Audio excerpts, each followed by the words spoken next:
오늘 우리 교시 하나님의 말씀 데살로니가 후서 1장 1절에서 12절까지 말씀입니다. 한 절씩 교독하겠습니다. 바울과 실로아노와 디모데는 하나님 우리 아버지와 주 예수 그리스도 안에 있는 데살로니가인의 교회에 편지하노니 하나님 아버지와 주 예수 그리스도로부터 은혜와 평강이 너희에게 있을지어다. 형제들아, 우리가 너희를 위하여 항상 하나님께 감사할지니 이것이 당연함은 너희의 믿음이 더욱 자라고 너희가 다 각기 서로 사랑함이 풍성함이니, 그러므로 너희가 견디고 있는 모든 박해와 환난 중에서 너희 인내와 믿음으로 말미암아 하나님의 여러 교회에서 우리가 친히 자랑하노라. 이는 하나님의 공의로운 심판의 표요 너희로 하여금 하나님의 나라에 합당한 자로 여김을 받게 하려 함이니, 그 나라를 위하여 너희가 또한 고난을 받느니라. 너희로 환난을 받게 하는 자들에게는 환난으로 갚으시고 환난을 받는 너희에게는 우리와 함께 안식으로 갚으시는 것이 하나님의 공이시니, 주 예수께서 자기의 능력의 천사들과 함께 하늘로부터 불꽃 가운데에 나타나실 때에 하나님을 모르는 자들과 우리 주 예수의 복음에 복종하지 않는 자들에게 형벌을 내리시리니, 이런 자들은 주의 얼굴과 그의 힘의 영광을 떠나 영원한 멸망의 형벌을 받으리로다. 그날에 그가 강림하 그의 성도들에게서 영광을 받으시고 모든 믿은 자들에게서 놀랍게 여김을 얻으시리니, 이는 우리의 증거가 너희에게 믿어졌습니다. 이러므로 우리도 항상 너희를 위하여 기도함은 우리 하나님이 너희를 그 부르심에 합당한 자로 여기시고 모든 선을 기뻐함과 믿음의 역사를 능력으로 이루게 하시고, 우리 하나님과 주 예수 그리스도의 은혜대로 우리 주 예수의 이름이 너희 가운데서 영광을 받으시고 너희도 그 안에서 영광을 받게 하려 함이라. 아멘. 할렐루야. 수요일 저녁 주임 전에 나와 말씀을 배우시는 성도님들을 주님의 이름으로 환영합니다. 우리 옆에 있는 분들과 사랑의 교제를 나누겠습니다. 인사합시다. 사랑합니다. 축복합니다. 이 시간 주 앞에 나와 말씀을 배우시는 성도님들에게 주님의 크신 은혜가 함께 있기를 주의 이름으로 축복합니다. 우리 나누드린 교환 함께 보시면서 오늘 본 말씀 한 절씩 살펴보겠습니다. 먼저 1절에 첫 번째 문장 읽습니다. 시작. 바울과 실로아노와 디모데는. 오늘 우리가 보는 본문 데살로니가 후서입니다. 데살로니가에 보내는 두 번째 편지죠. 편지이기 때문에 맨 앞머리에 누가 누구에게 편지를 한다 이렇게 기록을 하죠. 그리고 심지어 이 편지는 데살로니가 전서를 쓰고 나서 시간이 길지가 않아요. 이따 설명드리겠으면 한 3개월 정도밖에 시간이 안 지난 걸로 파악을 해요. 굉장히 빠르게 보내죠. 편지 가고 그 가면서 갖다 주고 와서 소식 들은 거 듣자마자 바로 보낸 거예요. 그러니까 그래서 인사가 굉장히 짧습니다. 그래서 우리로 치면은 수신자죠. 그죠? 수신자. 이게 영어로 치면 from 누구누구로부터 바울과 실로아노와 디모데. 실로아노는 다른 식으로 부르면 신라죠. 예. 그러니까 바울과 실라와 디모데, 이 세 사람 데살로니가 전서에 서 편지를 보내는 사람이기도 하죠. 바울이 자기 혼자 이름은 안 쓰고 보통 그 교회를 설립하는 데 같이 했던 개척했던 동역자들의 이름을 써주는 경향이 있어요. 그래서 바울과 실라와 디모데 세 사람이 누구에게 편지를 쓰는가? 1절의 두 번째 문장 읽습니다. 시작.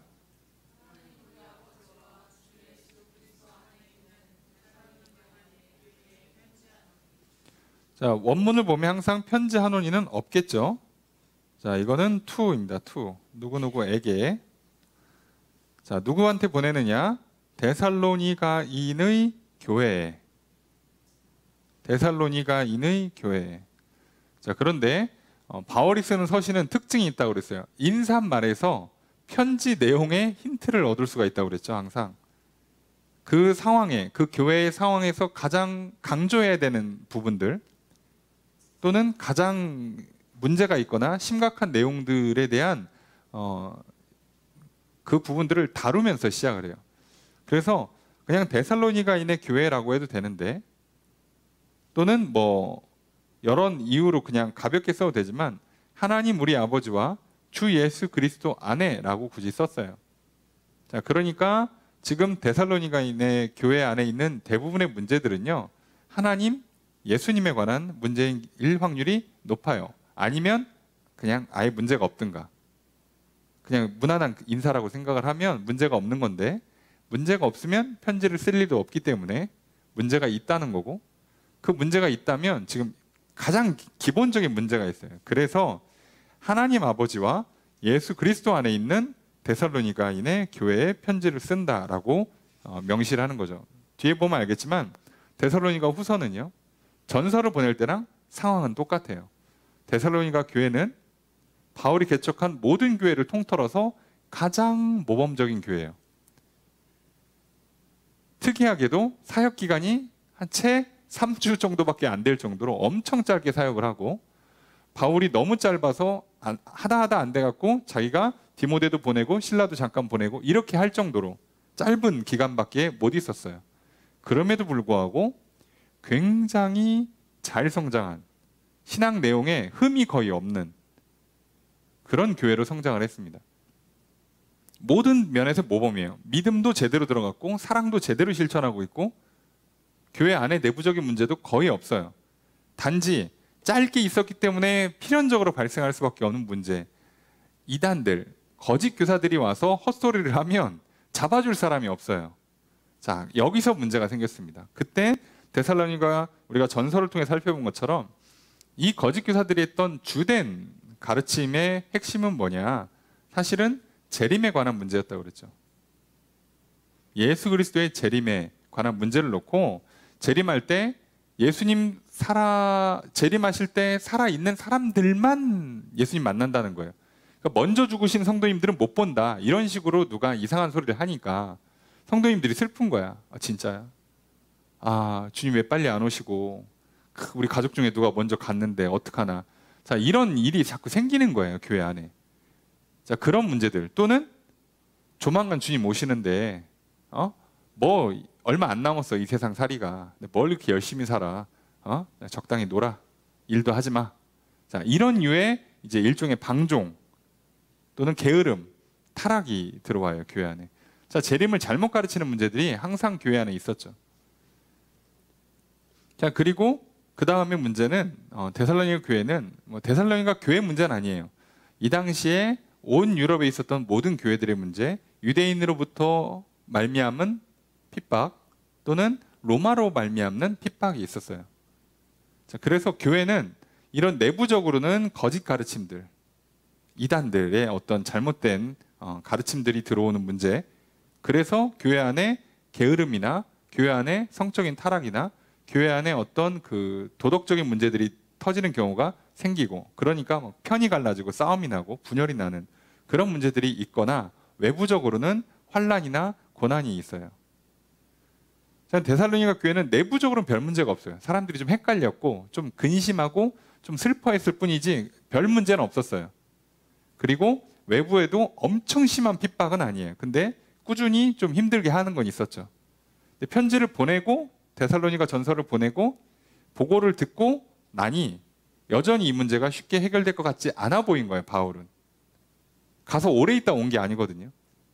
그러니까 잠깐 보고 왔는데도 데살로니가 전서에 써준 설명이 좀 부실하다, 조금 더 써줘야겠다 라고 생각을 한 거예요. 얘네가 이렇게 간단히 쓰면 안 되겠다, 좀 부연 설명을 붙여야겠다. 그래서 데살로니가 후서를 써주는 겁니다. 그래서 데살로니가 후서는 고난의 문제, 재림에 관한 문제만 써서 그래서 그냥 보내는 겁니다. 1장은 재림에 관한, 고난에 관한 문제만 다뤄줘요. 오늘 우리는 그래서 성도들이 이 땅에서 환난당하고 고난당하는 것이 도대체 무슨 의미가 있는가, 하나님의 뜻이 무엇인가, 어떻게 해야 되는가, 자, 그걸 다뤄주는 겁니다. 심지어 잘하고 있었는데 부연 설명해 주는 거예요. 크게 책망도 안 나옵니다. 잘하고 있었어요. 그래서 오늘 우리는 오늘 1장, 데살로니가 후서 1장을 통해서는 그 성도의 환난, 심지어 잘못한 게 없는데 당하는 일들, 소위 억울하거나 답답할 수 있는 일들, 또는 다 이해가 안 되고 납득이 안 되는 일들을 겪을 때 화를 내야 하는가, 또는 절망하고 낙심해야 하는가, 그러면 어떻게 해야 하는가, 오늘 이제 바울은 그걸 설명해 주는 겁니다. 자, 교회에 편지를 보내죠. 자, 2절 읽겠습니다. 시작.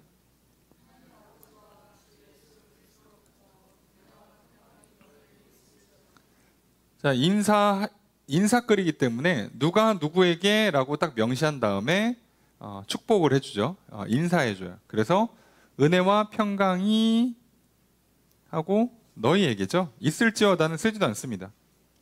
그냥 간략한 인사기 때문에 은혜와 평강이 너희에게 하고 주 예수 그리스도와 하나님 아버지로부터. 계속 이거 강조하는 거 아시겠죠? 예, 계속 강조하는 거예요. 이들의 그 신앙을 좀 더 굳건히 해주기 위해서 강조를 두는 거예요. 다른 거 신경 쓰지 마. 하나님, 예수님만 잘 붙들고 있어. 자, 이 얘기를 해주려고 아마 데살로니가 전체를 통해서 계속 많이 반복될 거예요. 오늘 본문에도 꽤 많이 반복되고 있습니다. 반복을 많이 해주는 거고요. 은혜와 평강이 너희에게 하면서 인사, 축복의 인사를 해주는 거죠. 자, 이러고 끝났습니다. 본론은 3절부터겠죠. 자, 3절의 첫 번째 문장 읽습니다. 시작.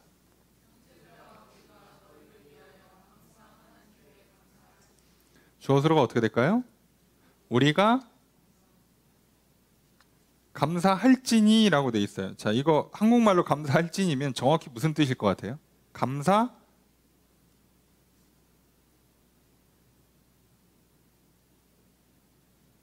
한다. 직역하면 빚졌다는 뜻이거든요. 그래서 의무가 있다라고 많이 해석을 해요. 우리는 감사할 의무가 있다. 좀 부드럽게 번역하면 감사해야만 한다. 이렇게 되는 거예요. 그럼 왜 그러냐? 너희를 위하여 하나님께. 너희들 때문이라는 거죠. 그러니까 정확히는 너희를 위하여 감사할 의무가 있다. 그러니까 너희 때문에 감사해야만 한다는 뜻이 되는 거예요. 내용이 있어야겠죠. 무슨 내용인가? 우리가 너희들 때문에 하나님께 감사할 수밖에 없어. 아니, 편지를 썼는데 첫 문장이 야, 우리는 니들 때문에 감사할 수밖에 없어. 이렇게 시작을 해요. 그죠? 분위기 좋죠? 예, 데살로니가 교회는 그렇게 심각한 문제가 있지는 않아요. 교회. 괜찮은 교회입니다. 예, 그래서 감사로 시작을 해요. 근데 전서도 이렇게 시작한 거 기억하십니까? 전서도 이렇게 시작을 하죠. 그만큼 교회가 전반적으로는 컨디션이 좋았어요. 자, 그런데 디테일한 거를 잡아주는 거예요. 예, 충분히 부연 설명을 해주는 것 뿐입니다. 자, 3절의 두 번째 문장 있습니다. 시작.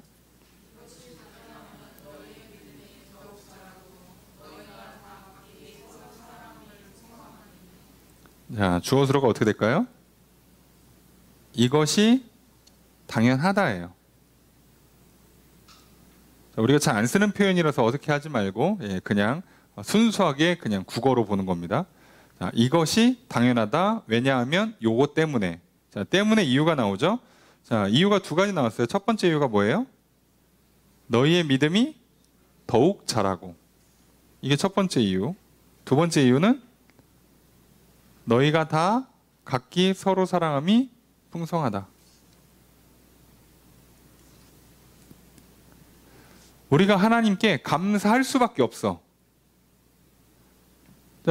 왜 이게 당연하냐면 너희의 믿음이 계속 자라. 너희가 서로 사랑하는 게 풍성해. 근데 지금 뭐가 있다고요? 환난은 있어요. 어려워. 지금 신앙생활 하는 것뿐만 아니라 삶 자체가 어려워요. 그리고 교회 내부에서 자꾸 이상한 얘기해서 괜히 걱정하게 만들고 괜히 이렇게 기분 다운되게 슬프게 만드는 이상한 재림에 관한 주장을 하는 사람들도 있어요. 그런데도 불구하고 데살로니가 교회 성도들은 계속 믿음이 자라고 있어요. 사랑이 계속 커져요. 물론 둘은 연결될 수밖에 없어요. 인과관계죠. 믿음이 좋아지면 사랑이 커지니까. 근데 이게 계속 되고 있어요. 훌륭하죠. 그래서 바울 입장은 너무 감사한 거예요. 세상에 바울이 전도해서 개척한 수많은 교회 중에 제일 짧게 사역했어요. 근데 제일 잘 자라. 그렇다고 환경이 좋으냐? 그것도 아니야. 똑같아. 다른 교회나 별반 차이가 없는데도 제일 잘 자라고 있어요. 비결은 데살로니가 전서에 나왔죠. 바울이 전하는 말을 들을 때 이것은 하나님의 말씀이다 라고 듣는다고요. 이게 핵심이에요. 오늘 우리가 성경을 읽을 때 이것은 하나님의 말씀이다. 하나님께서 나에게 주시는 약속의 말씀, 명령의 말씀이다. 오늘도 유효한 말씀이다. 이렇게 받아들이는 것이 믿음을 자라게 하는 데 있어서는 제일 베스트죠. 지름길입니다. 그런데 데살로니가 교회 성도들은 그렇게 했어요. 요거보다 약간 밑에, 그래도 그나마 좀 괜찮다고 할 수 있는 자세가 뭐냐? 베레아 지역 사람들이 했던 태도예요. 자, 이 사람들은 어떻게 했냐? 바울이 복음을 전하니까 그 말이 맞나? 상고했다고 그랬어요. 집에 가서 생각을 해본 거예요. 진짜 맞는 말인가? 맞나? 이렇게 했다는 거예요. 그랬더니 다음날 또 바울의 전한 복음을 들으러 또 광장으로 나와요. 그래서 시간이 지날수록 사람들이 점점 더 많이 와요. 그래서 그 지역에 복음이 잘 전파가 됐는데 이제 유대인들이 뭐라고 해서 쫓겨난 거죠. 그런데 베레아 지역도 그게 잘 들어갔던 이유가 진짠가? 라고 자꾸 확인하고 궁금해했기 때문에 더 잘 들어가요. 자, 그러니 우리는 제일 좋은 거, 진리를 받는 제일 좋은 태도는 내게 주시는 하나님의 말씀으로 그냥 듣는 겁니다. 이게 제일 좋아요. 영접하는 태도라고 그랬죠. 받아들이는 거. 1번. 혹시 이게 잘 안 되겠다. 아, 나는 하나님이 나한테 말씀하시는 것으로 무조건 받아들일 수는 없어. 그러면 두 번째 태도가 뭐라고요? 진짠가 확인하시는 거예요. 이렇게만 해도 말씀이 정말 잘 들어가요. 자, 이거 외에 나머지는 사실상 성장이 굉장히 더딥니다. 시간이 너무 오래 걸려요. 시간이 아까워요. 열매가 너무 늦게 나오니까 시간이 아깝죠. 세월이 아깝죠. 근데 참 바울은 그러니까 감사할 수밖에 없어요. 왜요? 다른 교회들 중에 허구한 날 문제 터지고, 뭐 교회 갈라지고 분열 나고 싸우고 별소리 다 들리는데 데살로니가 교회는 어떻게 이럴 수가 있나 싶은 거예요.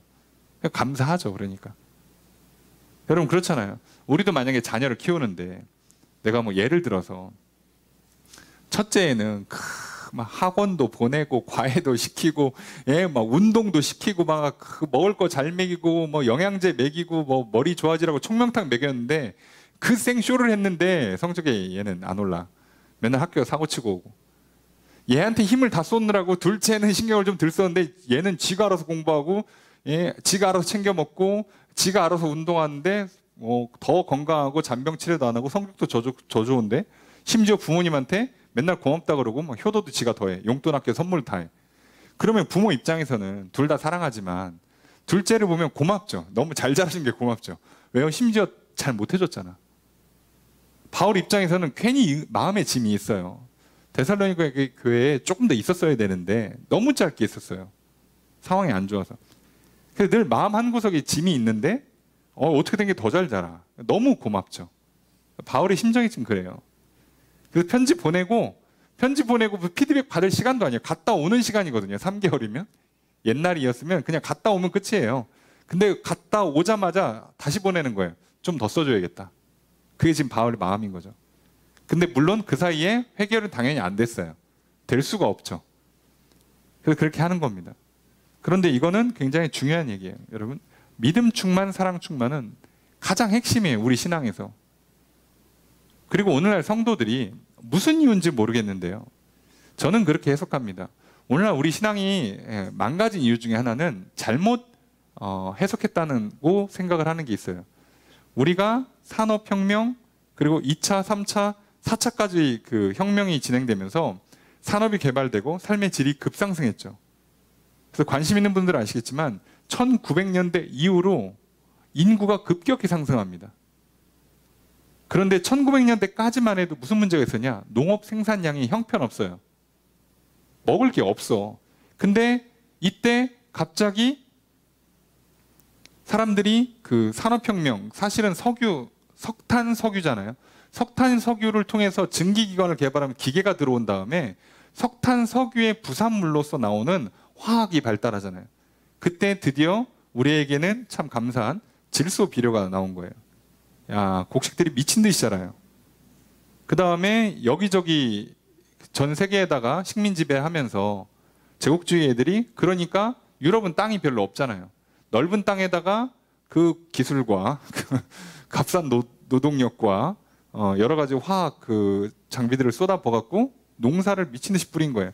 그래서 식량이 남아도는 일이 생긴 거예요. 인류 역사 이래로 사실상 우리가 식량이 남아서 버리게 된 건 한 세기도 안 된다고 그래요. 그랬지 의료가 미친 듯이 좋아지죠. 사람의 삶이 올라가요. 그러면서 자연스럽게 이 문제 때문에 자연스럽게 사람들이 도시로 모이는 현상이 일어나요. 산업화의 다음 단계가 도시화잖아요. 그러니까 도시로 집중돼요. 근데 도시로 집중돼도 살 수가 있어. 집 짓는 기술이 좋아져. 상하시설, 전기시설 좋아져. 먹을 거 좋아져. 다 좋아지고 있어요. 자, 이렇게 다 좋아지니까 이렇게 좋아진 게 마치 하나님께서 우리에게 그 유럽은 기독교 국가였으니까 미국도 마찬가지고 기독교 국가들 입장에서는 하나님의 축복인 건 맞지만 이게 동일선상으로 보는 거예요. 하나님이 복 주시는 건 물질적인 복으로 이해를 하기 시작한 거예요. 도식이 돼버렸어요, 이게. 그 전까지만 해도요, 1900년대 오기 전까지만 해도 모든 그리스도인들은요, 이 땅에서는 그냥 고생할 생각하고 믿었던 거예요, 처음부터. 애시당초 고생할 생각한 거예요. 미움 안 받으면 다행이야. 진짜로. 미움을 안 받으면 다행이에요. 그렇게 생각하고 신앙생활을 한 건데, 불편할 각오를 하고, 미움받을 각오를 하고, 고생할 각오를 하고 신앙생활을 했는데, 갑자기 한 100년여 만에 갑자기 뒤집어진 거예요, 이게 어느 순간.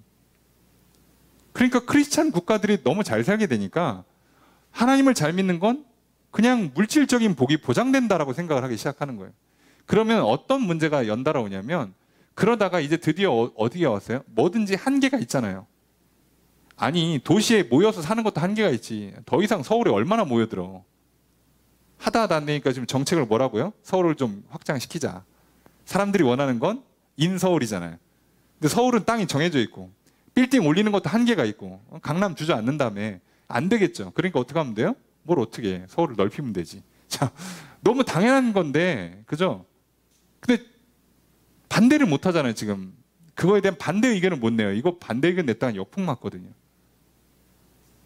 그러니까 그렇게 되는 거예요. 그러니까 이런 식으로 자꾸 진행이 되니까 한계에 부딪혔어요.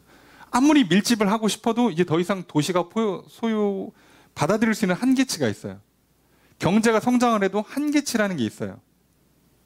생산력이라는 것도 한계가 있어요. 우리가 그동안 이걸 위해서 많이 1차, 2차 세계대전 끝나고 참아왔죠. 왜요? 다 서로 무역을 통해서 각 나라가 잘하는 거 이렇게 분업을 하면 좋아요. 한 나라에서 다 하기가 너무 힘들었어. 자, 근데 크다 보니까 슬슬 또 욕심이 생기죠. 니들한테 안 팔아. 내가 1등 할 거야. 이런 거 싸움이 나잖아요. 옛날에 했던 건 또 반복되죠. 자, 지금 이쯤 오니까 성장세가 딱 꺾여요. 그러니까 성장세가 꺾이는 게 어떻게 보면 우리한테는 당연한 일이 온 거예요. 당연히 이게 업다운이 있는 거고. 그동안 비정상적으로 너무 잘 크니까 우리가 잊었어요. 원래 늘 인류 역사의 전쟁이 끊이지 않았고 자연재해와 기근이 끊이지 않았고 그리고 고난과 시련이 끊이지 않는 게 원래 정상적인 삶인데 어떻게 하다 보니까 우리가 약간 비정상적으로 너무 잘 살게 됐어요. 심지어 대한민국도 그런 나라가 됐죠. 그러고 나니까 무슨 현상이 일어나냐. 요즘 경기가 어려우니까 우리는 뭐라고 해석하냐면 하나님이 나를 사랑하지 않으시나 봐. 하나님이 내게 복을 안 주시네. 이렇게 해석한단 말이에요. 이 역현상이 오는 거예요. 아니 그럴 수 있는데 해석이 이렇게 들어온다고. 이게 잘못 생각을 하니까 이 문제가 와요. 그렇잖아요. 여러분 우리가 이제 올 한 해를 마무리하는 시점에서 결산을 해요. 시험도 봐야 되고 막 대회도 치르고 막 난리 여러 가지를 한단 말이에요. 그러면 결산을 하다 보면 결과가 좋을 수도 있고 나쁠 수도 있어요. 근데 나쁘면 경쟁하다 보면 여기에 경쟁할 수 있는 게 한계가 있잖아요. 1등 자리 정해져 있고 금메달 정해져 있는 거잖아요. 누군가는 돈을 더 벌게 돼 있고 누군가는 덜 벌 수밖에 없어요. 구조가. 근데 내가 1등을 못하고 메달을 못 따고 그 경쟁에서 좀 밀리면 하나님이 나를 사랑하지 않으시나? 내게 복을 주지 않나? 자꾸 이렇게 해석하게 되는 거예요. 이게 머릿속으로는 알아요. 아, 그렇지 않다. 성경에 맨날 써 있잖아요. 예, 미움받을 거다. 고난이 찾아온다. 세상이 너를 미워해도 이상하게 여기지 말라. 미움받은 적이 있어야지 우리가. 그렇잖아요.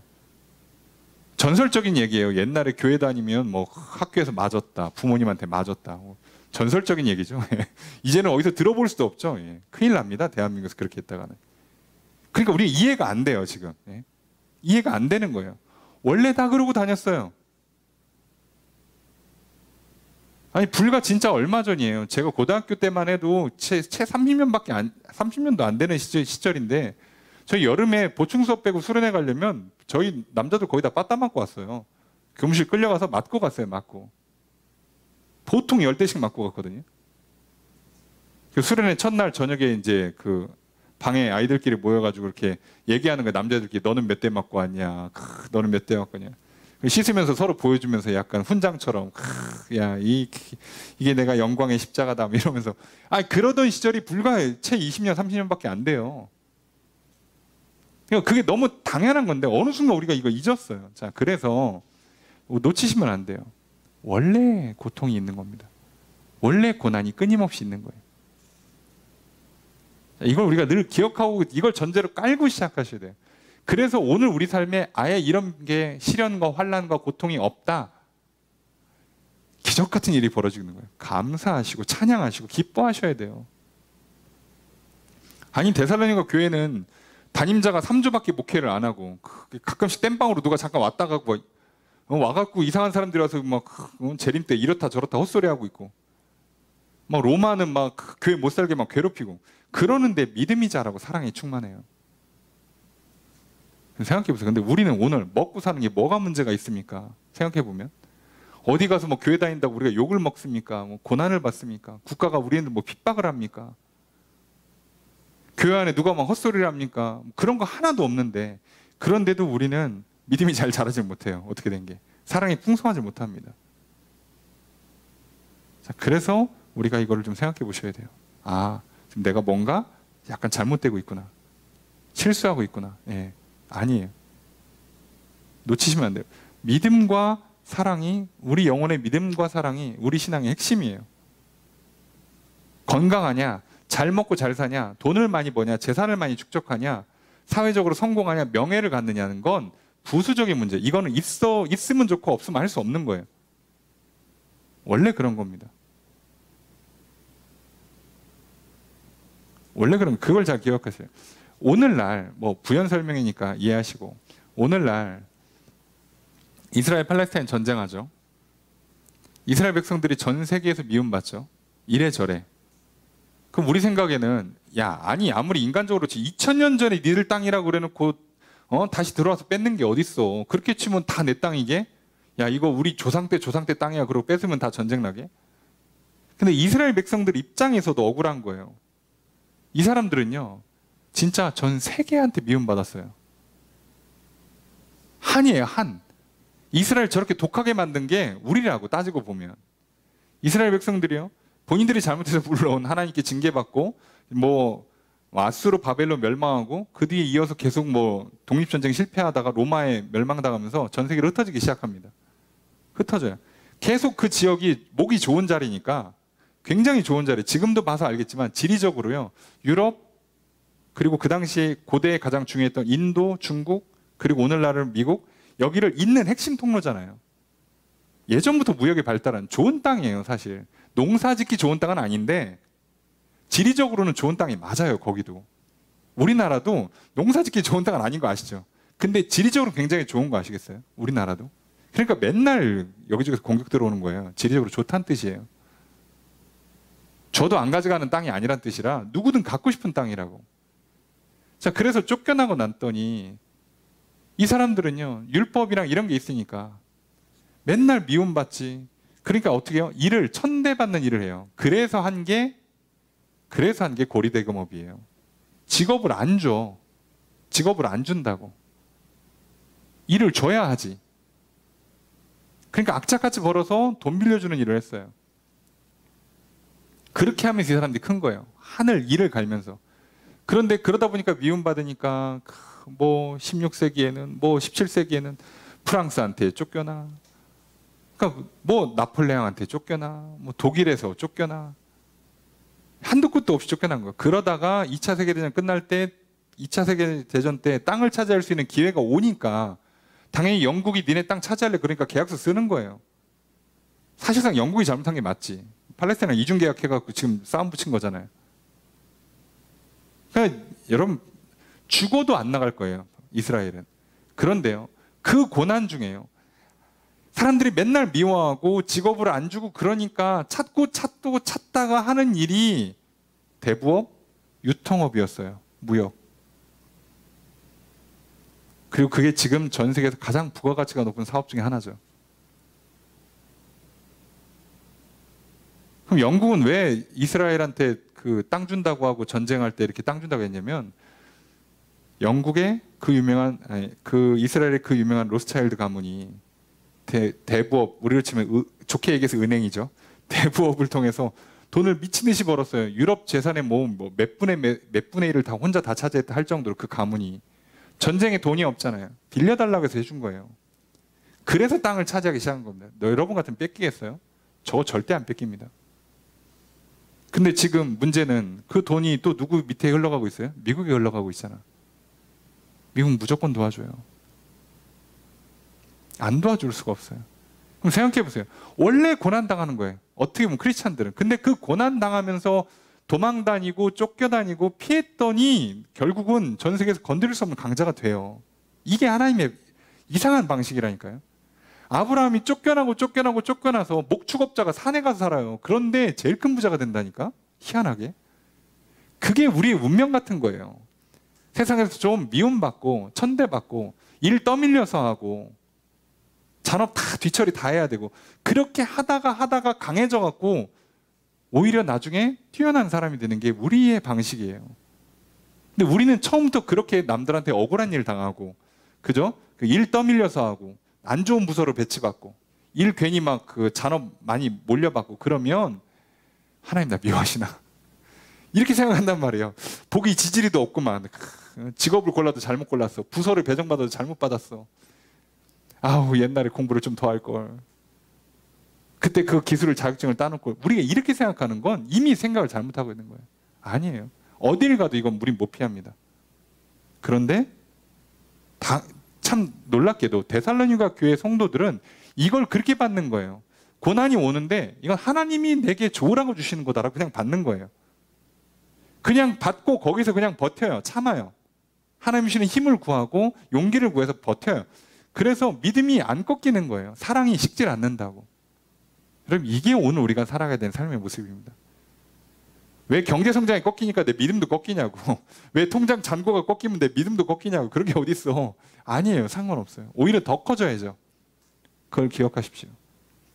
이게 오늘 데살로니가 교회가 우리에게 주는 가장 큰 이유라는 걸 기억하시면서 환난과 고난 앞에 믿음과 사랑이 식으시면 안 돼요. 이것만 기억하세요.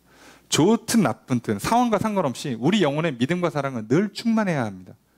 그러니까 오늘 이 시간을 통해서도 여러분의 영혼에 믿음과 사랑이 늘 충만하게 되시기를 주님 축복합니다. 이것만 기억하시면 돼요. 사실 이게 끝이거든요. 자, 4절 읽습니다. 시작.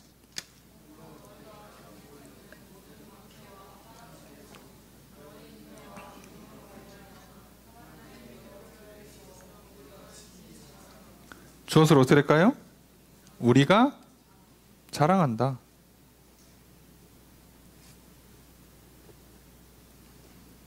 당연히 뭘 자랑한대요? 너희가 박해와 환난 중에서 인내와 믿음으로 인내하고 믿음을 지키고 있다고. 그리고 심지어 견디고 있느니요. 현재 진행, 지금도 해결이 안 됐어요. 그래도 인내, 참고 믿음이 식질 않아요. 믿음이 식지 않는다는 게 뭐예요? 하나님 나를 사랑하신다. 하나님 나를 구원하신다. 여전히 나는 하나님의 사랑받는 자녀다. 하나님은 나에게 복을 주신다. 이 믿음이 안 꺾인다니까. 아니 계속 고난을 당하고 있다니까요. 박해랑 환난을 지금도 겪고 있어. 심지어 안 끝났어. 그런데도 인내할 수 있고요. 이 믿음이 식질 않아요. 그러니까 바울이요, 하나님께 감사하고 사람들한테 자랑하는 거예요. 봐라, 이런 훌륭한 교회가 있어. 오늘 저 여러분들도 누군가에게 자랑할 수 있는, 야 어렸다고 핑계하지 마. 그래도 믿음을 지키는 성도가 있어. 믿음을 지키는 교회가 있어. 걱정하지 마. 흔들리지 마. 라고 누군가에게는 본이 되고 자랑이 될 수 있는 저 여러분 되시기를 주님 축복합니다. 바울은 그러니까 좋은 소리 나올 수밖에 없는 거예요. 이게 너무 대단하죠. 자, 5절의 첫 번째 문장 있습니다. 시작.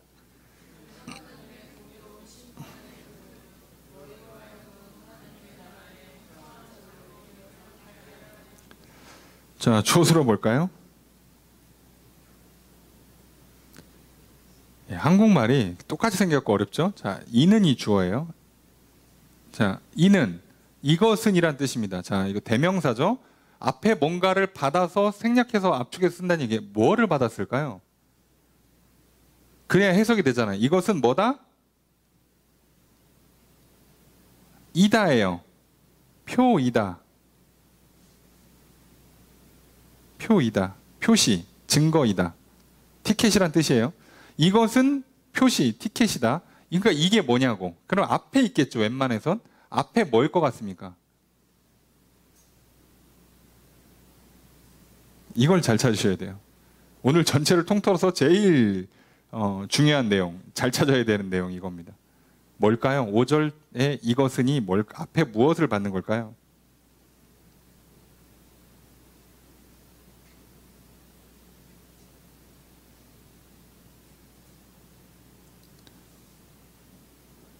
자, 이겁니다.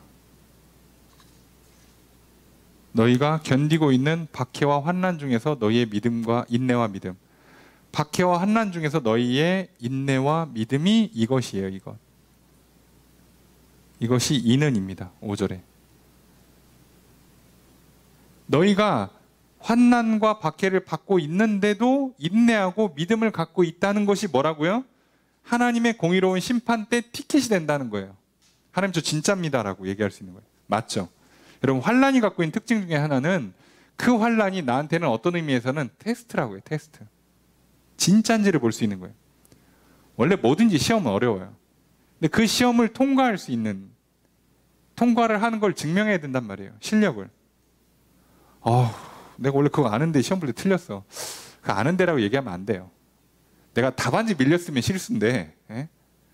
내가 그거 1번인 줄 알았는데 왜 2번이라고 썼지? 넌 잘 몰랐던 거예요. 반만 알았겠지. 그러니까 헷갈려서 둘 중에 하나 찍으려다가 2번 찍었고 틀린 거겠죠. 알면 확실히 1번이라고 썼을 거예요. 정답이 1번입니다. 그런데 2번 찍은 사람은 없어요. 내가 답안지 옮겼을 때 미스가 난 거 아닌 다음에는 1번 문제에 답이 1번인 걸 아는데 2번이라고 쓴 사람 아무도 없다고. 그러니까 그게 증명이 되는 거예요, 시험은. 자, 우리의 믿음은 언제 시험 보고 증명하냐? 환난으로 시험 받고 증명하는 거예요. 평상시에는요, 다 좋아요. 확인이 잘 안 된다고. 여러분, 건강하고 면역력이 좋은 거 언제 확인할 수 있을까요? 지금 같은 때, 환절기에 확인하는 겁니다. 내가 그래도 지금 건강 상태가 좋구나. 내 면역력이 괜찮구나.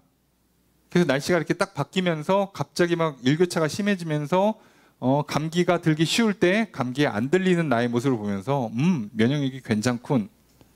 올해 내가 운동했거나 올해 내가 식단 관리한 게 효과가 있구만 이라고 확인받는 거예요.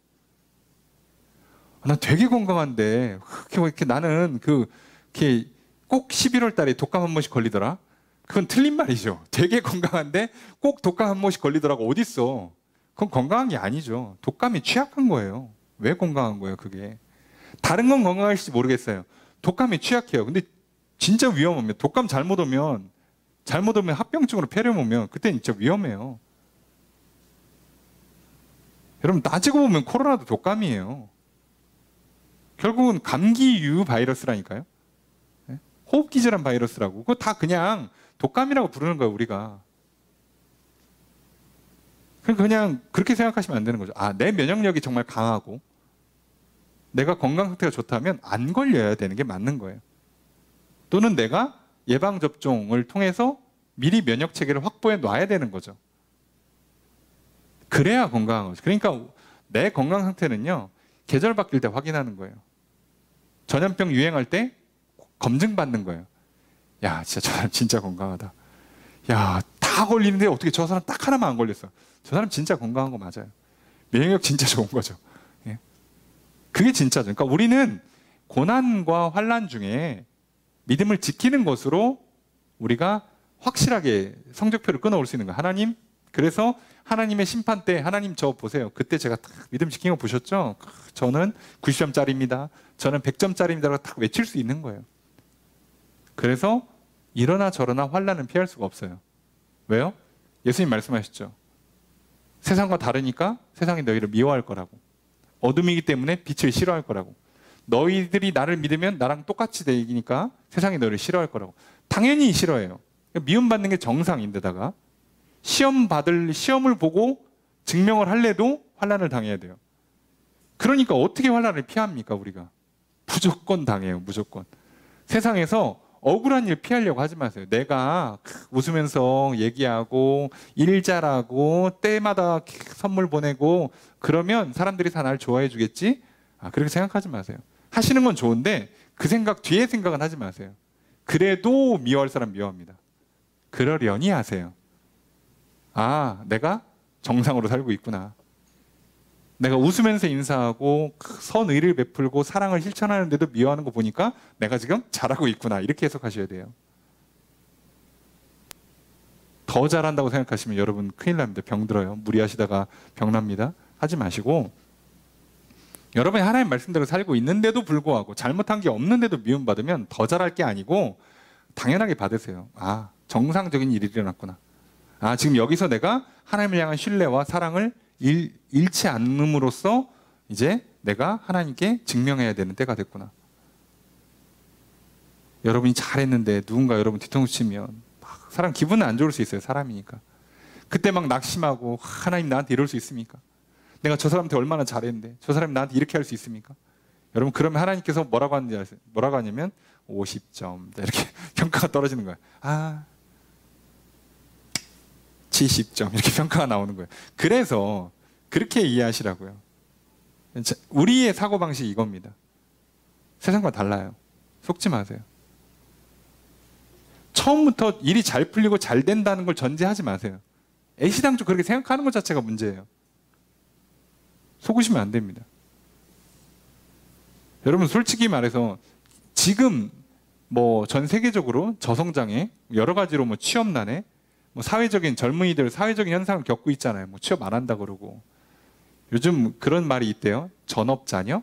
나는 부모님 용돈 받으면서 살면서 집안일 하는 것을 업으로 삼는 20, 30대 청년들이 있대요. 그래서 전업자녀라고 그러는데 일은 부모님이 하시고 근데 얘네들이요. 부모님 세대보다 공부도 훨씬 더 수준 높은 수준의 교육을 받았고요. 훈련도 더 많이 받았어요. 그런데 취업이 안 되는 건 단지 정신 상태가 나가서 뿐만이 아니라 사회적인 문제도 있다고, 현실적인 문제도 있는 거라고.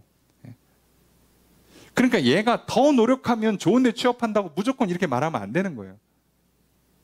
무슨 안 뽑는데 현실적으로 좀 어렵고 기준이 높아졌으니까 애매하게 가느니 애매한 기업 가서 이도저도 안 되게 받느니 그냥 아르바이트 뛰고 말겠다는데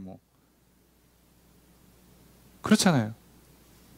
나는 월급 받은 거 아껴가지고는 맞벌이에서 죽어도 내 집 마련이 안 된다는데 그래서 그냥 안 하겠다는데 이 사람들이 정상태가 썩은 게 아니라 그럴 수 있다고. 그 사람들한테 더 하라고 그러면요 죽으란 얘기로 들려요. 이걸 잘 보셔야 돼요. 그래서 젊은이들이 자꾸 푸시하면요 아예 포기해버리잖아요. 심각하면 생을 마감합니다. 그래서 잘 보셔야 돼요. 그냥 우리도 마찬가지예요. 오늘날 성도들이 지쳐 쓰러지는 이유 중에 하나가 세상에서 뭔가 고난당하고 어려움 당하면 잘못하면요 교회에서 뭐라고 권면하냐면 더 잘하시면 된다고. 그거 잘못하면 죽으란 얘기예요. 나 할 만큼 했잖아. 내가 저 사람을 위해서 기도해줬고 내가 먼저 웃으면서 인사했고 내가 일 처리도 잘해줬는데 저 사람이 나한테 일 떠넘기고 저 사람 나한테 미워하고 책임 다 나한테 떠넘기는 게 내 잘못이냐고. 근데 더 하라고? 나 어떻게 살라는 거예요? 그냥 당하는 거예요. 그냥 당하는 겁니다. 그러려니 하시고 그러면서 이 또한 하나님의 선하신 계획과 섭리 안에 이루어진 일인가 보다 하고 하시는 거예요. 그리고 그냥 맡기세요. 그럼 하나님이 다음 일을 하신다니까. 그래서 고난도 잘 받아야 된다고 그랬잖아요. 복도 잘 받아야 되고 다 잘 받는 거예요. 그리스도인들은 잘 받는 사람들이어야 됩니다. 사랑 많이 받고 하나님으로부터 사람들한테 사랑 많이 받고 또 세상으로부터 미움도 좀 많이 받고 다 잘 받는 거예요. 잘 받아야 그 안에서 역사한다니까요. 말씀이 내 안에서 역사하는 거라니까. 그럼 말씀을 놓고 내가 막 주무르는 게 아니고요. 말씀이 내 안에 들어오면 역사하는 거예요. 고난이 내 안에 들어오면 역사하는 거라니까요. 그래서 받아야 돼요. 싫어도 당장은 기분이 안 좋아도 받으셔야 돼요. 게다가 문제는 뭐라고요? 그게 우리한테는 시험 성적표예요. 그러니 피할 수가 없어요. 그래서 뭐라고요? 너희로 하여금 하나님 나라에 합당한 자로 여기면 받게 하래요. 너희들이 그 시험을 잘 받아서 좋은 점수 받아서 누가 봐도 하나님 나라에 합당한 자라고 하나님이 생각할 수 있게끔, 아, 너는 하나님 천국 갈 만하네 라고 하나님이 생각하실 수 있도록 니들이 그렇게 하는 게 맞다는 거예요. 근데 고난을 피하면 어떻게 해? 그럼 시험을 안 본다는 얘기잖아요. 시험을 안 본다는 얘기잖아.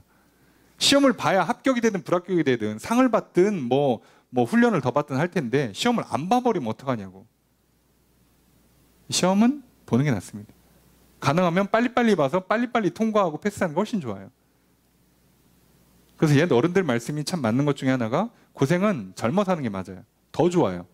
할 수만 있으면, 어차피 누가 얘기하잖아요. 인생의 고생의 총량은 정해져 있다고. 그거를 내가 인생을 나눠서 할부를 받을 건지 젊어서 좀 땡겨서 받을 건지 결정하세요. 어차피 통과해야 돼요. 견뎌내셔야 합니다. 피해가는 건 없어요. 그리고 지금 부모의 세대들이 너무 성장기를 지내면서 자녀들에게 야, 잘만 하면 니들은 완전히 피해갈 수 있겠다 싶어가지고 기술을 전수했다가 애들이 지금 저렇게 낙오하는 거잖아요. 못 피하니까. 피할 생각으로 꾹 참고 싫어도 했는데 피할 수가 없게 되니까. 처음부터 차라리 뚫고 나가라고 훈련을 시켜줬으면 했을 거라니까요. 근데 피하라고 해놓고 나서 못 피하게 되면 절망하는 거예요, 사람은.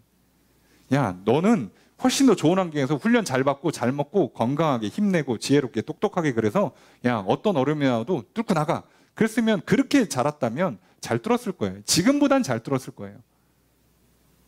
근데 어떻게 된 게 뭐 대입을 뚫어도 부모들이 이렇게 지름길을 내주고, 예? 통로를 내주고, 군대를 가는 것도 막 온 가족이 협력해서 어떻게든 쉬운 길을 내주고, 그러다가 인생에서 어려움을 만나는데 피할 길이 없어 보세요. 그럼 이 사람이 어떻게 버팁니까? 그래서 포기하는 거예요. 훈련은 강할수록 좋아요. 모두에게 좋습니다. 그러니까 감당할 수만 있다면 최대치로 받는 게 좋아요. 게다가 하나님은 어차피 맞춤형으로 주세요. 걱정하지 마세요. 감당 못할 시험은 애시당초 안 준다고 그랬잖아요. 성경에 약속하셨잖아. 감당할 시험은 주지도 않는다고. 못할 때쯤 되면 알아서 피해간다고. 죽을 것 같으면 빼신다니까요. 그러니까 여러분 믿음을 가지시고 고난과 시련, 이 세상에서 억울하고 답답한 일들 당하세요. 그냥. 여러분 도저히 못 받아서 죽을 것 같으면 하나님이 빼가세요. 걱정하지 마시고. 견뎌내시고 이겨내시면 하나님한테 성적표 들이미시는 거고 상 받고 복 받는 거예요. 그러니까 그냥 하시라고. 그래서 지금 바울이요, 환난 중에 있는 데살로니가 교회를 향해서 위로해 준다고, 격려해 준다고 편지를 쓴 건데 힘들지란 얘기를 안 하잖아요. 무슨 뜻인지 아시겠습니까? 성경에 어휴 얼마나 힘들어 이 얘기가 안 나와요. 내가 네가 얼마나 힘든지 안다. 내가 네 마음 잘 알아. 어휴, 얼마나 그동안 힘들었겠어. 고생했지? 아이고 그래요. 내가 어깨 좀 두드려 줄게. 이렇게 안 합니다. 왜요? 아니 그건 피할 수가 없는 거라니까. 옆에서 뭐 하면 돼요? 걱정하지 마, 내가 도와줄게, 힘내. 아니, 그래서 청년들이 명절에 듣고 싶은 말이 첫 번째가 뭐라고요? 어려운 일 있으면 나한테 연락해 라잖아요. 친척들이 와서 해주는 말 중에 제일 듣고 싶은 말. 야, 너 저기 뭐야 취업하러 어디로 와? 야, 나 경기도 사는데 너 서울로 온다고? 뭐 필요한 거 있으면 나한테 연락해, 내가 도와줄게. 이 말을 듣고 싶은 거예요. 너 대학은 어디 갔니? 너 취업은 뭐 했니? 결혼은 언제? 그 얘기 말고, 그 얘기 말고, 그게 필요하다고요. 지금 뚫고 나가야 되는 사람들한테는 그게 필요한 거예요. 오늘 바울이 저 데살로니게 성도를 향해서 얼마나 힘들지라고 하면 마음은, 감정은 누그러질 수 있다고 했죠. 감정은 누그러지는데 뭐가 바뀌냐고. 아무것도 안 바뀌어요. 오히려 감정이 누그러지면서 긴장이 풀리거나 더 감정이 북받아지면요, 무너져요, 사람. 그래서 애들 넘어지면 어떡하라고요?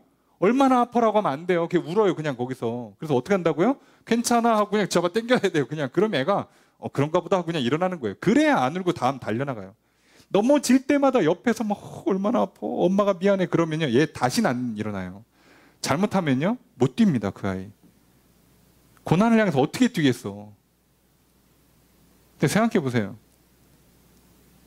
지금이야 우리가 근 100년간 큰 전쟁이 없었다가 이제 슬슬 분위기가 안 좋아지고 있지만 예전에는요 평균 전 세계 30년마다 대전쟁이 났었어요.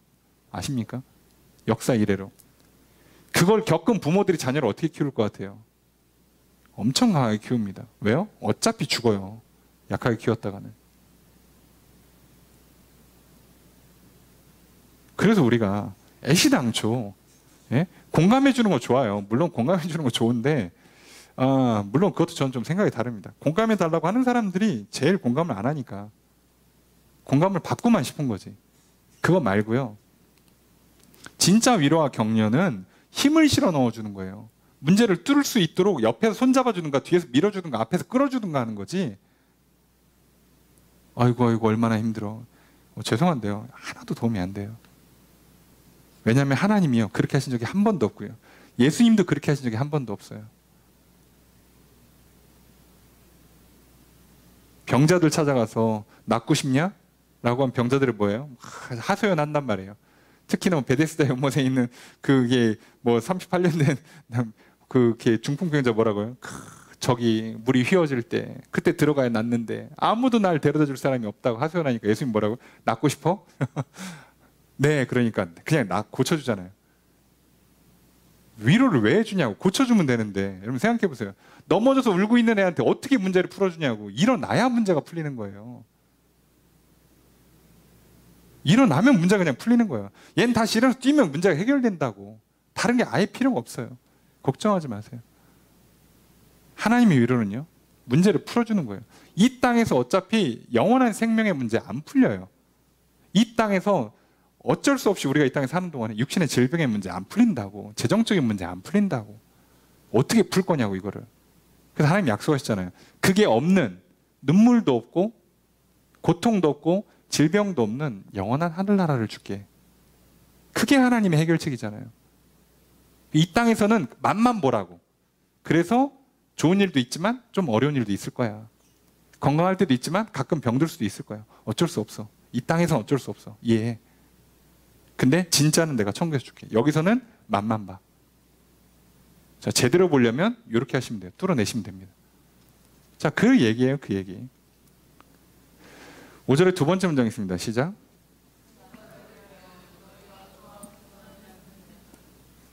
주어서 어떻게 될까요? 너희가 받는다. 고난을.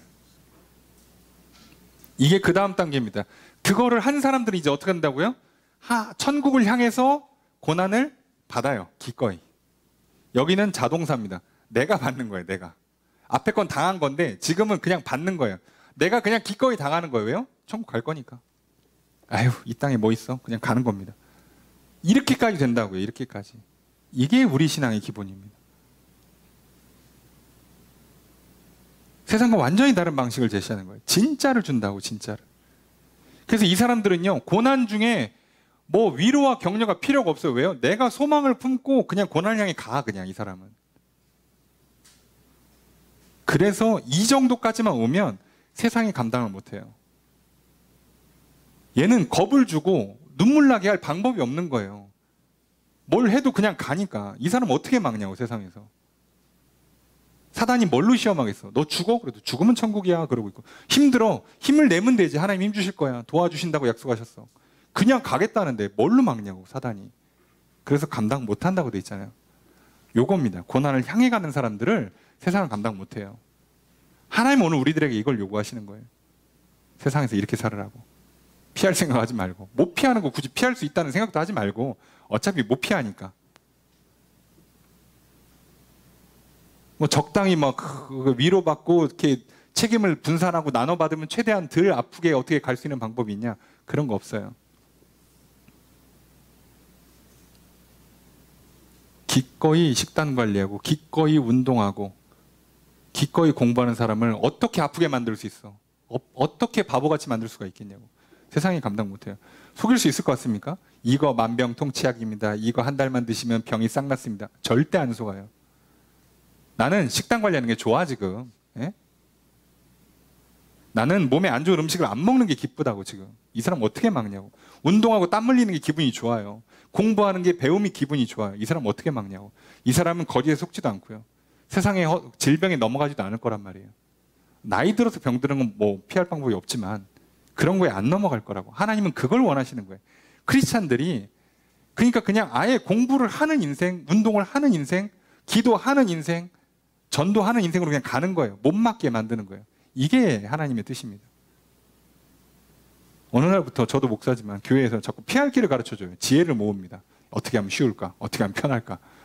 아, 미쳤습니까? 거긴 도망친 곳엔 나거리 없다고. 지옥이에요, 글로 가면. 하나님 나라는 피하는 자들이 가는 데 아니에요. 하나님 나라 자체가 원래 예수 그리스도의 승리를 통해서 얻는 곳이란 말이에요. 승자들이 가는 곳이에요. 패자한테는 없습니다. 천국. 속지 마십시오.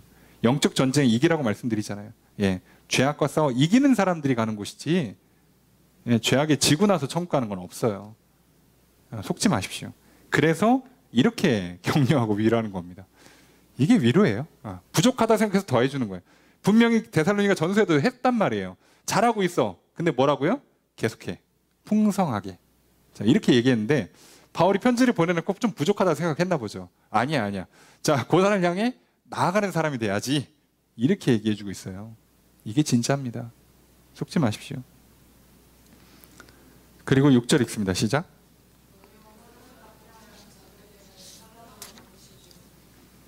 주어서 어떻게 될까요? 그래서 하나님입니다. 하나님이 뭐 하신다?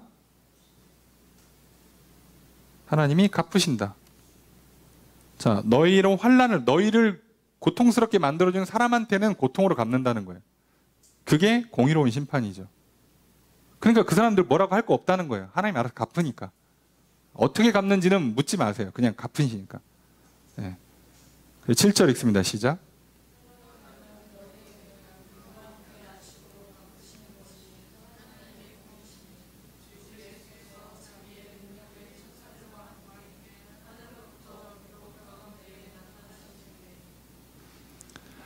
번역이 조금 이상하긴 한데 한번 찾아봅시다. 주어서 어떻게 될까요?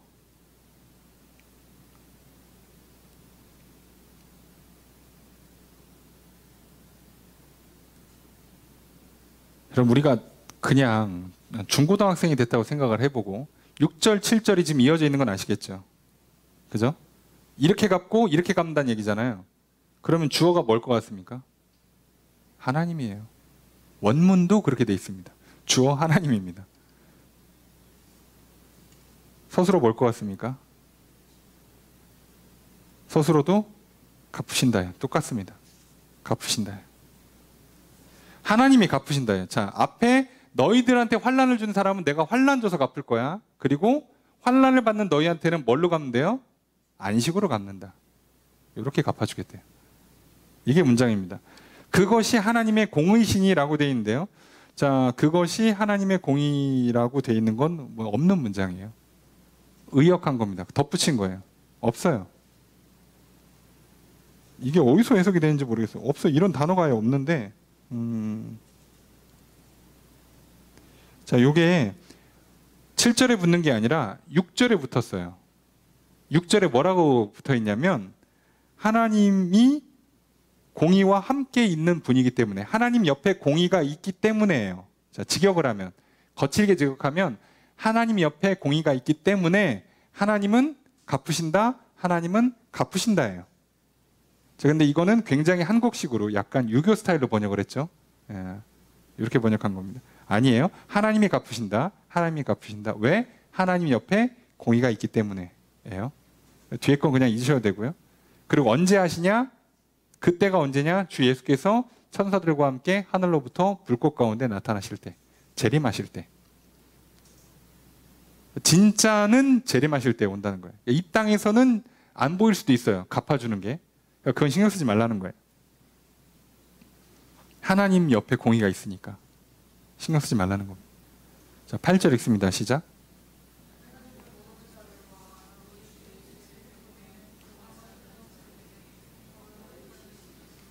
자, 주어서로 어떻게 될까요? 계속 하나님이에요. 하나님이 주어고 내리신다예요. 뭐를 내리셔요? 예, 형벌을. 누구한테? 자, 하나님 모르는 자, 복음에 복종하지 않는 자. 이거를 갈라서 해석하는 분들도 있는데 그냥 같은 말이죠. 예, 하나님을 모르고 복음을 복종하지 않는 사람들. 그래서 어떻게 보면 믿는 자들을 도리어 괴롭히는 사람들. 이 사람들은 벌로 내리시겠다는 거예요.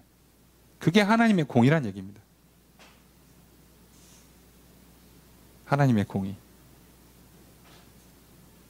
시험 보는 학생에게요, 공정한 평가를 약속하는 만큼 좋은 게 없어요.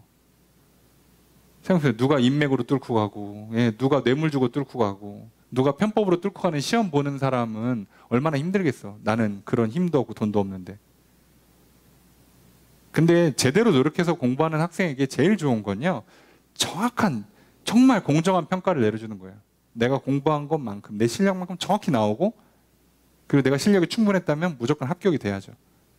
그게 공정이죠. 그게 공정.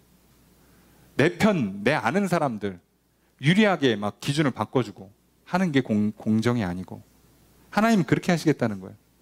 정확하게 약속하신 것처럼 예수 그리스도를 알고 믿고 따르는 사람들은 내가 천국으로 보내줄게. 그게 내 기준이에요. 하나님의 의, 하나님의 기준은 예수를 그리스도로 믿는 사람들은 천국으로 보내주고, 안 믿는 사람들은 보내겠다는 거예요. 그럼 예수가 그리스도라는 걸 전혀 들어보지도 못한 사람 어떡합니까? 그건 내가 알아서 할게, 신경 쓰지 마요. 그건 내가 알아서 한다. 기준을 몰라요. 우리가 모릅니다. 로마서에 힌트가 나오지만 그건 사실 정확히는 모르는 얘기예요. 하나님의 기준이 이겁니다. 그러니까 이렇게 할 테니까 너는 이 땅에서 억울한 일 당했어, 고통당했어, 미움받고 있어, 신경 쓰지 마. 내가 갚을 거야. 내가. 네가 갚으려고 복수하려고 하지 마. 간단하죠. 예. 자, 여기서 기억하셔야 돼요. 강도 만난 거 얘기하는 거 아닙니다. 아니, 그러니까 그 누가 갑자기 와서 뭘 뺏어가려고 할 때 그렇게 지갑 내주고 그러라는 뜻이 아니에요. 예. 총 들고 왔으면 저기 지갑을 내주고 생명을 아끼시는 게 좋은데, 예. 그냥 와갖고 그냥 뜬금없이 시비 걸고 막 뭘 뺏어가려고 그런다 그러면 지켜도 돼요. 그 얘기가 아니라 지금 예수 그리스도를 믿었기 때문에 발생하는 문제들이에요. 그걸 기억하셔야 돼요. 전제를 꼭 기억하세요. 예수 그리스도를 믿고 말씀대로 살려다 보니까 생기는 문제들입니다. 그러니까 안 믿으면 이 일이 안 생긴다. 그러면 그거는 여기에 해당하지 않아요. 이해되시죠? 내가 잘못해서 욕 처먹는 것은 고난이 아니에요. 속으시면 안 됩니다. 성경은 그걸 고난이라 부르지도 않아요. 내가 실수해서 욕바가지 쓰고 있는 것은 고난과 환난과 시련이 아니에요. 하나님 왜 나한테 이런 시련을 주셨습니까? 아니, 실수 안 했으면, 일 잘했으면 욕 안 먹는 거였어. 그럼 그건 시련이 아니에요. 일을 잘하고도 욕 먹는 거예요. 하나님 말씀대로 성실하게 했는데 사람들이 미워해. 말씀대로 살았더니, 주일날 쉬었더니 욕을 해. 자, 그게 환난과 고난과 시련입니다. 이해가 되세요? 주일 성수하려고 친구들이 놀러 가자고 그랬는데 난 토요일날 저녁에 돌아왔네? 욕을 바가지로 해. 저것 때문에 크게 흥이 다 깨졌다고. 자, 그게 고난과 시련이에요. 예, 그 얘기를 하는 겁니다. 자, 내가 잘못하고 벌 받는 거 말고요. 그래서 쭉 설명합니다. 9절 읽습니다. 시작.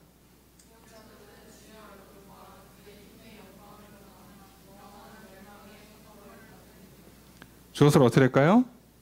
이런 자들은 어떻다? 스스로 받을 것이다. 뭐를 받는데요? 영원한 멸망의 형벌.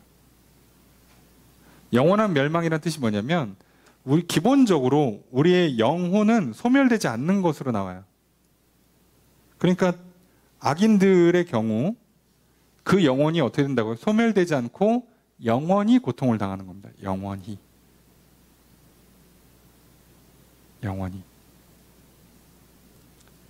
여러분, 사실 죽고 끝나는 거면 벌이 아니죠.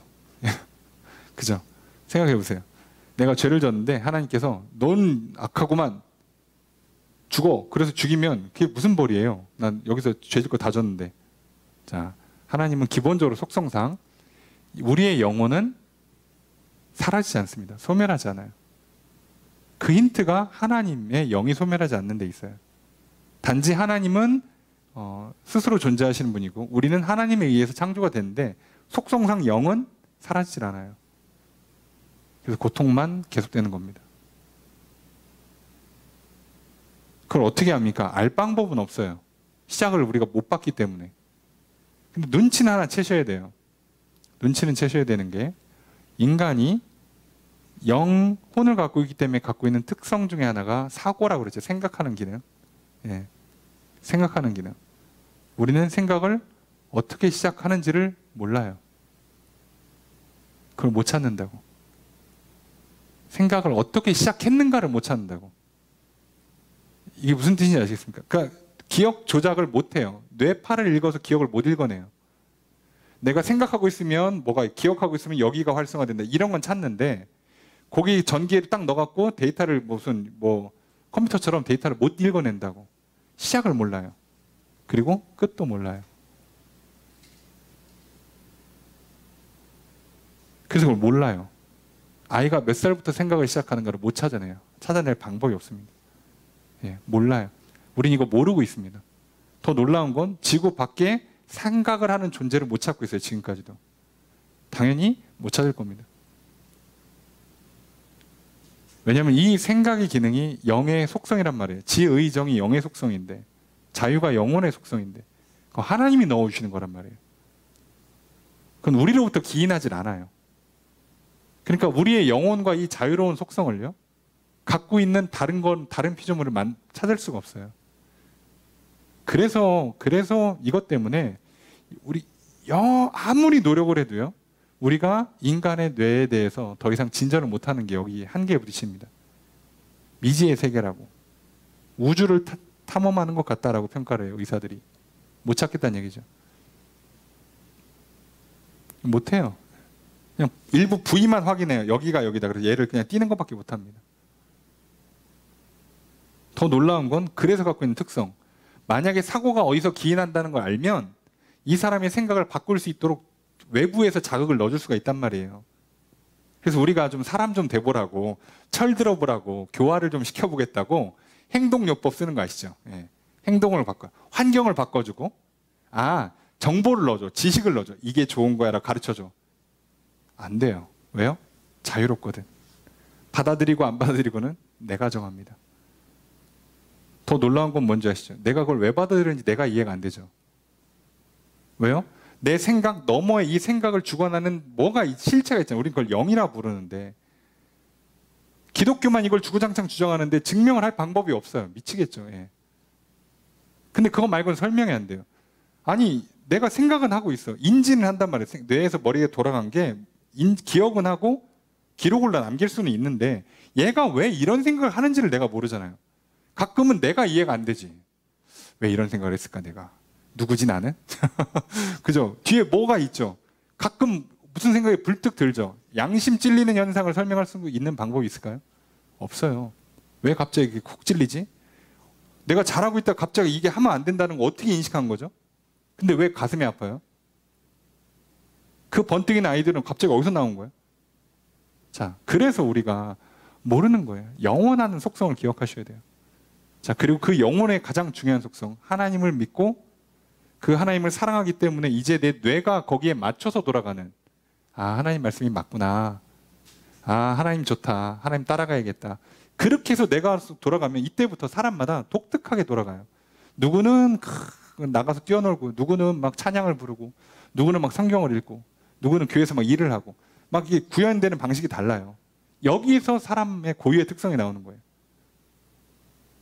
그러니까 인간은 그 영혼의 믿음과 사랑, 애수승부가 끝난 거예요. 이것만 있으면 나머지는 여러분의 개성은 문제가 안 됩니다. 여러분의 성향, 기질 아무 문제 되지 않아요. 육체의 특성 당연히 문제 안 돼요. 성경은 그래서 아예 안 써놓는 거예요. 신경 쓰지 말라고. 하나님 날 왜 이렇게 지으셨습니까? 라고 물을 필요가 없어요. 아무 상관이 없어요. 그냥 이건 그대로 받으시면 돼요. 주신 대로 받으시면 끝나는 거예요. 상황도 주신 대로 받으세요. 끝입니다. 아무 상관이 없어요. 우리는 믿고 우리 영혼에 사랑만 들어오면 되는 거예요. 하나님으로부터. 다른 거 할 게 없어요. 10절 읽습니다. 시작.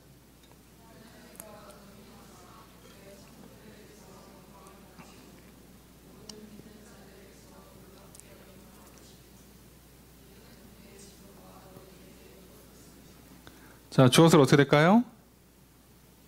그가 받으실 것이다. 얻으실 것이다. 제가 독특한 표현을 쓰는데요. 그가 강림하실 때, 예수님 재림하실 때 성도들에게서 영광을 받아요. 이 장면이 이해가 되시죠? 성도들이 예수님 오실 때 찬양하고 높여드리니까. 그리고 놀랍게 여김을 받아요. 왜요? 성도들 입장에서는 진짜로 이루어지니까. 그 영광스러운 장면이 우리의 상상을 뛰어넘을 거거든요. 우리가 그걸 맛볼 수는 있어요. 그래서 예수님을 처음 만난 사람들, 또는 예수님을 처음 만나면서, 또는 영적인 체험을 하면서 소위 황홀경, 엑스타시에 들어간단 말이에요. 이게 영적 체험의 특성 중에 하나죠. 그 황홀경에 사람 미치게 하긴 하는데, 그래서 이렇게 가끔 열광주의로 빠지잖아요. 예? 그 황홀경 다시 한번 느껴보겠다고 한 시간씩 박수치면서 막 소리 지르는 이유가 그때 그 느낌을 잊지 못해서인데, 자, 그거는 소리 질러서 기도하고 큰 소리로 찬양한다고 만들어지는 게 아니에요. 왜요? 그건 하나님이 주시는 거라서. 자, 그러니까 그렇게 하나님을 만날 때 우리는 이런 현상이 일어나는 거예요. 하나님께 영광 돌리고, 예수님 오실 때 영광 돌리고, 그 황홀함 가운데 놀랍게 여긴다. 영어로 번역하면 원더가 되거든요. 그 놀랍게 여기게 되는 거예요. 와, 이런 장면이 연출될 거란 말이에요. 자, 뒤에 부연 설명이 있죠. 너희가 믿었으니까. 네, 우리의 증거가 너희에게 믿어졌으니까. 표현을 그렇게 돌려서 했지만 결국 너희가 우리가 전한 말을 믿었다는 얘기잖아. 복음을 믿었으니까. 이게 끝이에요. 고난받는 성도들에게 이것밖에 위로가 없어요. 주님 다시 오실 때 너희들 다 보상받을 거야. 영광받을 거야.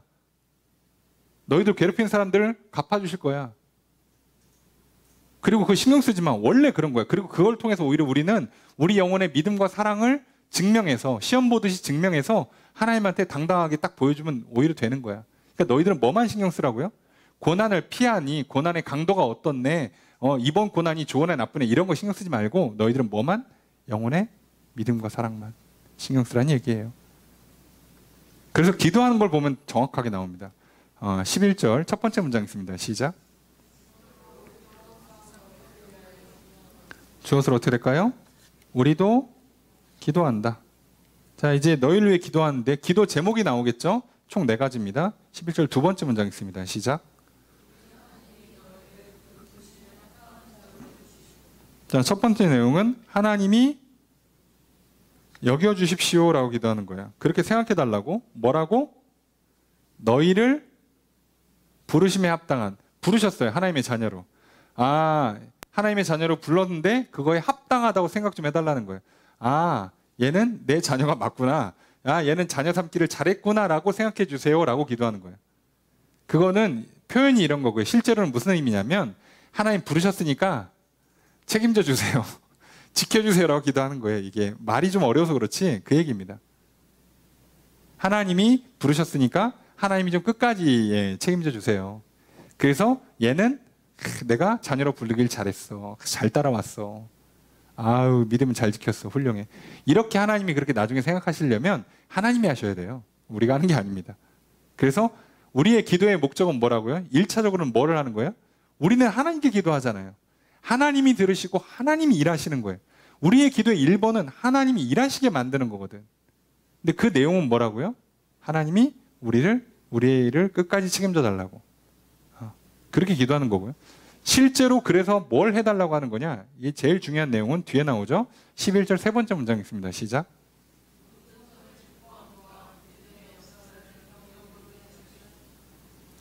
자, 그러니까 여기서의 이렇게 하는 주체는 누구겠어요? 주어가 되는 건?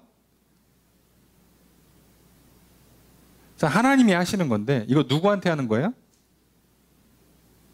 그죠? 하나님이 너희를이에요. 너희를. 그죠? 너희가 이렇게 하게 만들어 달라고 기도하는 거죠. 하나님이 너희를 이렇게 만들어 달라고 기도하는 건데 번역이 조금 직관적이지가 못해요.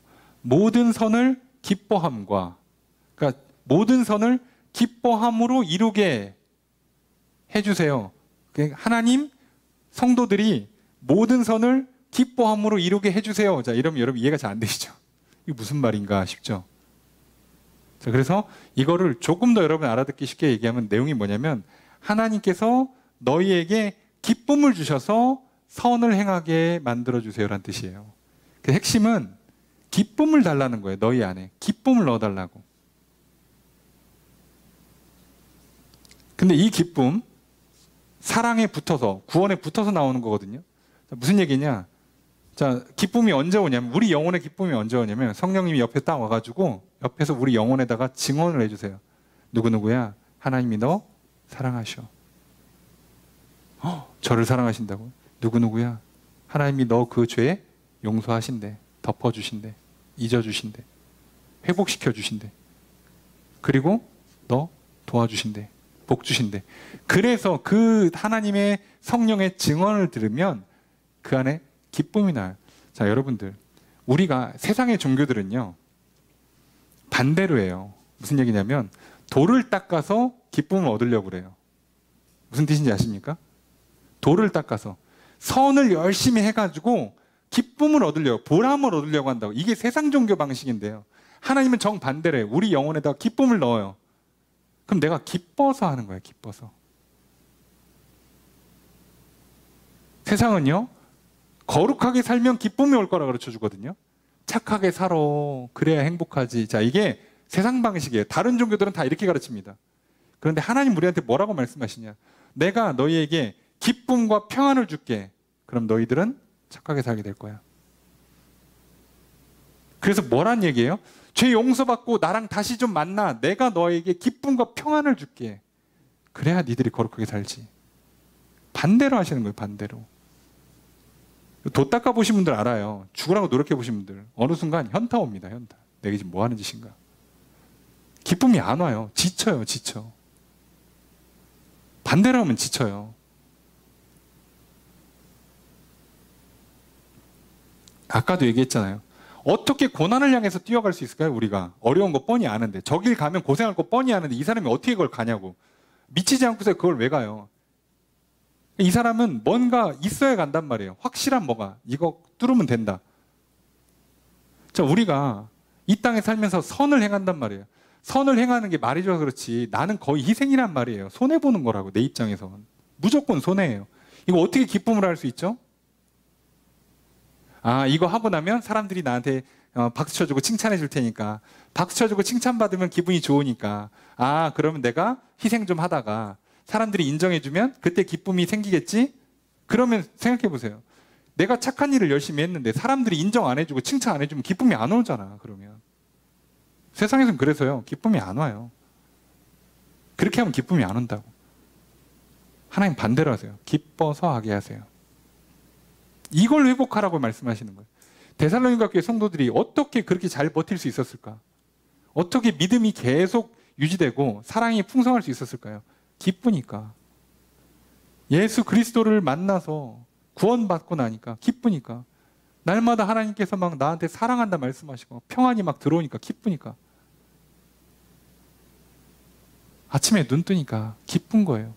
아침에 눈을 뜨면, 눈 뜨자마자 막 괴롭고 슬프면 사람이 어떻게 살아요? 어떻게 사냐고. 아니, 먹고 살라니까 일은 하겠지. 금방 병들어요. 스트레스 받아서. 기쁨을 주시는 거예요. 그리고 그 다음에는 능력을 주셔서 믿음의 역사를 이루게 하라는 얘기예요. 믿음을 갖고 일을 해요. 그러니까 믿음을 갖고 일을 한다는 건 말씀대로 순종한다는 얘기인데, 그죠? 말씀을 따라서 뭔가 하나님이 주신 거를 믿고 따라간다는 얘기인데, 그거를 할 수 있는 능력도 하나님 주시는 거예요. 하나님한테 요거 달라고 기도한 겁니다. 기쁨과 능력을 달라고 기도한 거예요. 자, 그러니까 내가 선을 행하고 믿음의 역사를 하는, 믿음의 역사는 조금 저희 배워보시면 들 알겠죠? 사랑으로 역사하는 믿음이라고 표현하죠. 믿음의 역사는 결국은 사랑이고요. 그 얘기는 말씀에 순종하는 거잖아요. 말씀에 순종하는 거죠. 그러니까 이거 할 수 있는 힘이 어디서 나오냐? 능력에서 와요. 그러니까 능력도 하나님이 주시는 거예요. 그러니까 내가 딱 돌아보니까 딱 봐도 지금 짜증나. 기분이 안 좋아. 기쁨도 없어. 평안도 없어. 일할 의욕도 없어. 일할 능력도 없어. 막 그 하나님 말씀대로 살아갈 능력이 없어. 예. 그러면요, 이를 악물고 힘을 내고 막 격려받는 게 아니고 기도하는 거예요. 하나님, 내 안에 기쁨, 평안, 성령으로부터 힘과 지혜와 능력을 불어넣어 주십시오라고 기도하는 거예요. 여러분 생각해 보세요.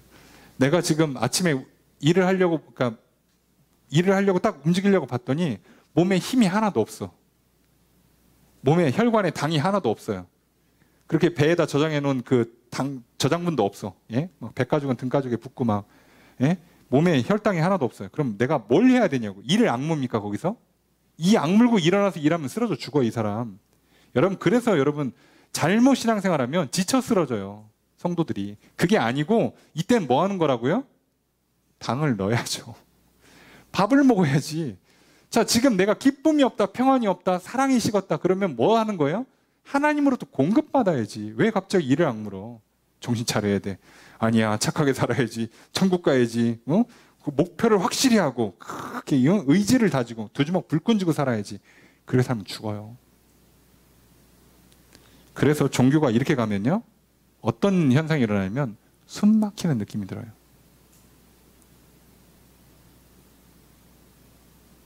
아니면 열광주를 미쳐가지고 그냥 엑스타시 황홀경 들어갈 때까지 막 끝없이 기름 붓는데요.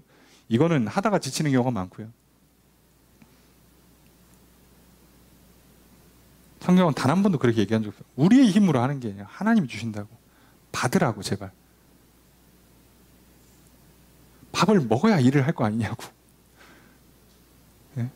일하고 싶으니까 밥부터 먹으라고 그러니까 이게 왜 어려운지 모르겠어요. 여러분 이 땅에서 기쁨으로 살고 싶으십니까? 평안을 누리고 싶으세요? 하나님 말씀에 따라서 선을 행하면서 살아서 상 받고 복 받고 영원한 하나님 나라 천국 들어가고 싶으십니까? 그럼 하나님한테 용서받고 생명을 받고 사랑을 받으시라고. 우리 안에 없는 거라니까. 내가 생명을 시작한 존재가 아니잖아요. 나한테 생명이 없어요. 내가 생각을 시작한 적이 없죠. 나한테는 지혜가 없어요. 나는 사랑을 시작한 적이 없잖아요. 나한테는 사랑이 없다니까. 그러니까 받아야지. 일을 하고 싶으면 밥부터 드시라고. 그렇게 하는 겁니다. 그리스도인들은. 얼마나 좋아요. 주신대잖아 하나님께서. 예수 그리스도 이름으로 구하기만 하래잖아요. 준다고. 줄 때까지 구하래잖아요. 무조건 준다고. 다른 건 몰라. 먹을 거 입을 거 그런 거 말고 영혼에 관련된 문제만큼은요. 구하고 자꾸 두드리면 무조건 준다고 돼 있잖아요. 이것만큼은. 자, 그래서 이건 이렇게 하면 돼요. 자, 12절 첫 번째 문장 있습니다. 시작.